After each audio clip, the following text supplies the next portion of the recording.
Bongkak Lake in the center of Cambodia's capital, Phnom Penh. This once beautiful setting is home to more than 4,000 of the city's poorest families. Many, like vegetable seller Sok Kim and her husband, eke out a living as best they can. I sell morning glory by the street nearby. I earn about $1 to $2 a day. It's not regular. They've lived here for 20 years, but now their home and livelihood is under threat. Bongkak Lake is one of the latest projects investors are eyeing in Phnom Penh. There are plans to transform this area, removing these homes and replacing them with a modern residential and commercial hub. I'm really worried about being evicted. I wouldn't know where to go. Here, I can plant and sell morning glory. If I have to go, I do not know where to go and what to do for a living. Our home is worth more than $10,000 US. If the compensation is anything less, I doubt we can afford another place. Now, everywhere, Cambodian people know about the value of property, know about how to keep, how to use, how to hold. So when we are going to talk to people now, it looks like the villager, it looks like a king. We have to talk to him. They already thinking that, oh, future, if I trying to stay here, future, it will be another price. They're trying to be delaying, trying to be build more difficult to the developer. The president of the company developing the lake is Lau Meng Kin, a senator with the ruling Cambodian People's Party. He secured a lease here for 133 hectares, mostly occupied by the lake. The annual payment, 60 cents per square meter for 99 years. Foreign money flowed in when a Chinese firm entered as a partner. Lau Meng Kin agreed to an interview with Al Jazeera, but did not turn up.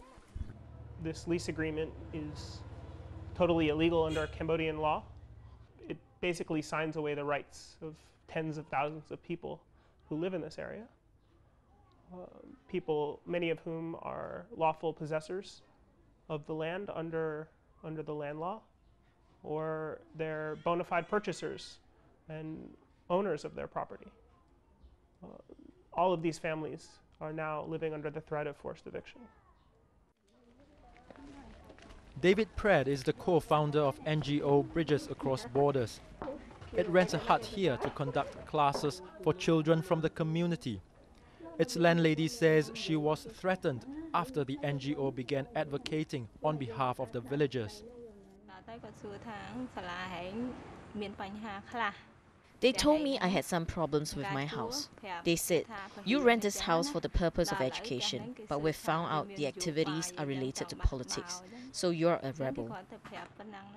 They told me if anything happens, they will take me to court. I was very frightened.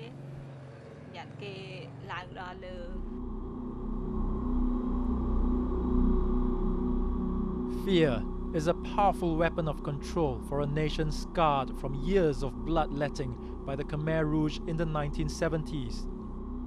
Under Pol Pot's regime, millions died or went missing in forced labor for agricultural projects to create an egalitarian society.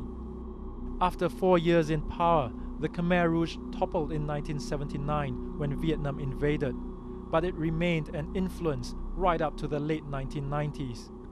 Our history is that people haven't been able to process their anger, their fears, and so on. So it's very easy to intimidate Cambodians.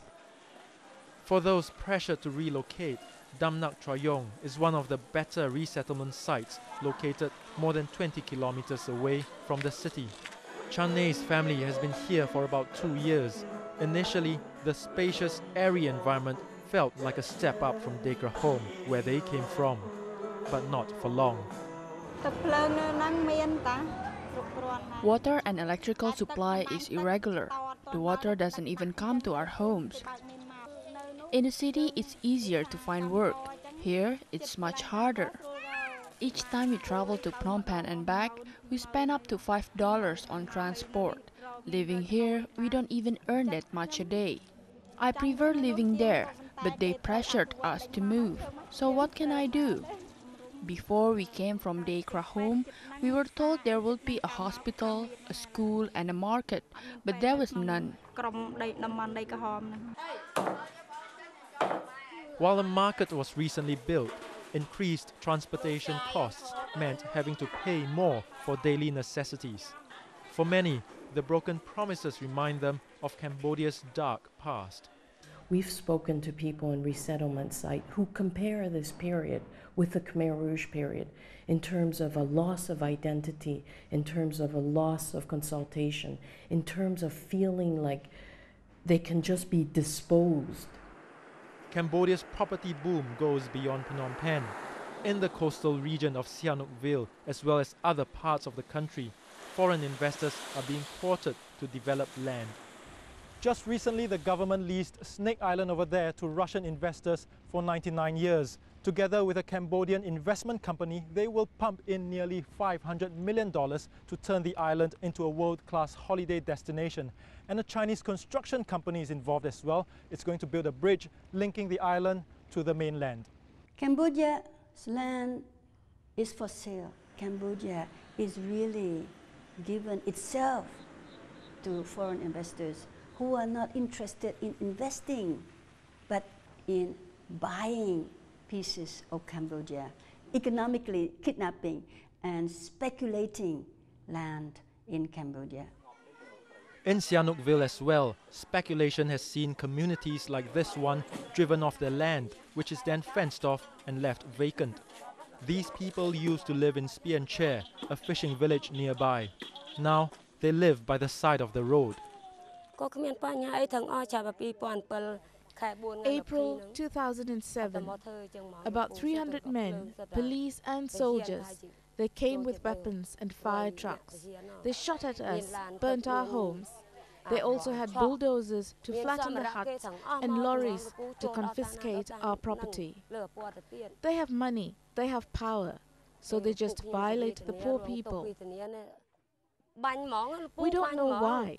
After taking the land, they just built a wall and put up a sign saying, "Land for sale."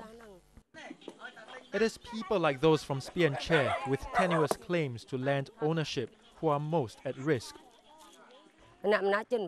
Some of us have been living on this land for 10 years, 20 years. We are poor people who live one day at a time. The government in Phnom Penh and local authorities promised to sort out this mess and relocate us after we took the matter to the capital. Every time I asked, they would say next week and next week again. They said they haven't sold any land and so there's no money to help us. With the rainy season coming, time is not on their side. The question is the state part of the problem or part of the solution?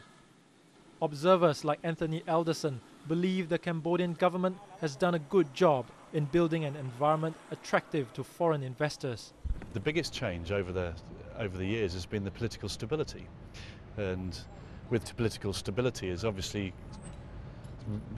greater interest in the country. If you do see more sustained investment, I think the poverty will be relieved over time. I think this is the reality of anywhere in Asia when you see capitalism being brought to third world countries. It's just a reality of seeing Lexuses on the road and seeing people that haven't got enough food. Development at what cost? The people are not consulted, they're not participating in the process. Cambodia, even though it has limited resources, is in the middle of Vietnam, Thailand, and China. And all these three countries are moving very fast economically. And the last thing anybody wants is a country in the middle that is destabilized because people are ignored, because people are put aside, because people are disposed. And if people continue to be evicted from their homes, the very stability that attracts investment may be threatened. Today, Cambodians can only pray their land rights are not sold off as part of the country's cost of rapid development.